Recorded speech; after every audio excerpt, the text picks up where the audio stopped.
Hi, I want to talk a bit more about social anxiety or social phobia, and social anxiety disorder. It's often called SAD.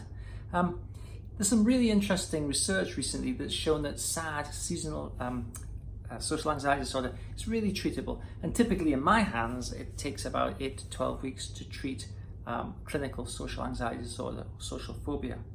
But here's the thing, it's really common to start to have treatment and then to feel really demoralized, some way through, because it just takes time to follow the treatment path.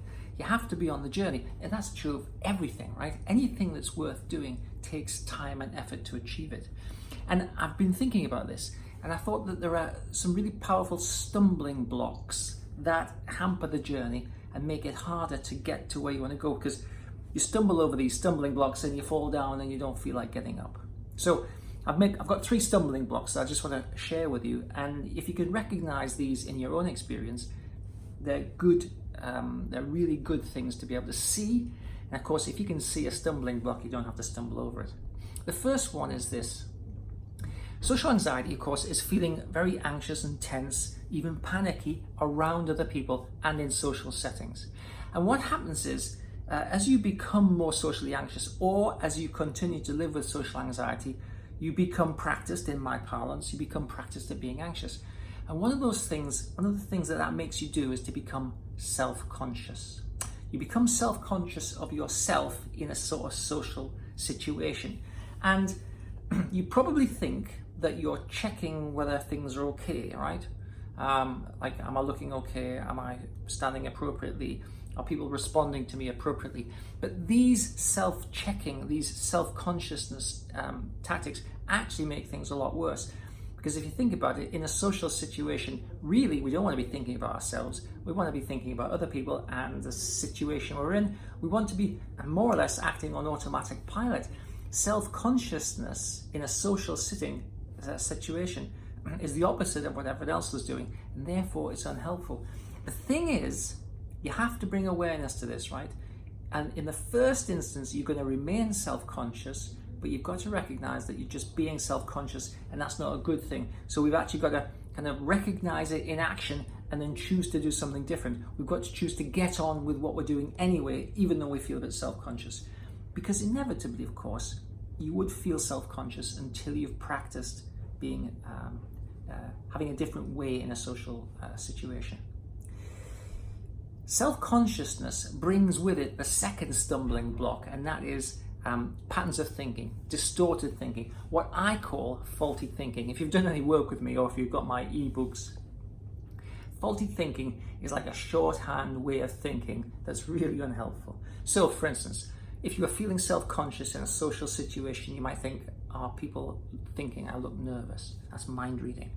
You might be thinking, well, I've got nothing interesting to say. That's negative, that's self-talk, that's talking down. You might be thinking, oh gosh, if I stay here for much longer, I'm going to get really anxious. That's conclusion jumping, right?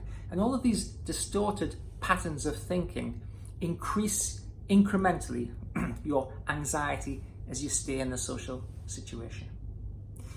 Now, the third stumbling block are safety behaviors.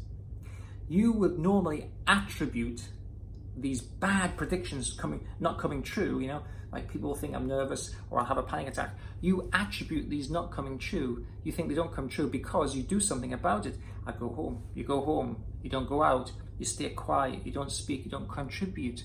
So you do something that you feel keeps you safe. But this is the powerful one, right? The thing that you're doing that you think keeps you safe actually keeps you trapped. It's just the complete opposite of what you think it is. So if you take a safety behavior far enough, it becomes a prison. I've known people always carry water with them. That's the safety behavior. As long as they've got water, their mouth won't get dry and they'll be okay. I've known people carry Coca-Cola, so they can drink a lot of Coca-Cola. I've known people have to take their mother with them everywhere they go. That's the safety behavior. And I've known people so wedded to safety behaviors, they could barely leave the house without having a parent with them, or a parent or a good friend with them, which is a real burden because you can't work, you can't go to school, you can't do anything. So a safety behavior is pernicious in the sense that it feels as if it's useful, but actually it's a prison. So these three stumbling blocks of self-consciousness, of patterns of distorted negative faulty thinking, and safety behaviors are three of the things that bite you as you're on the journey towards practicing not being anxious in social situations. They're also true of all anxiety disorders as well, by the way. So if you have an anxiety problem, you're likely to be using these safety behaviors as well. It just kind of goes with the territory. So if you think, well, I'm not particularly socially anxious, but I'm anxious generally, you're probably using these stumbling blocks. So see if you can identify these stumbling blocks. You're almost certainly using all three, and let me know in comments, please. I'm interested to know what your experience is, and that will help me to be able to craft more interesting and useful kind of psychological tools that you can use.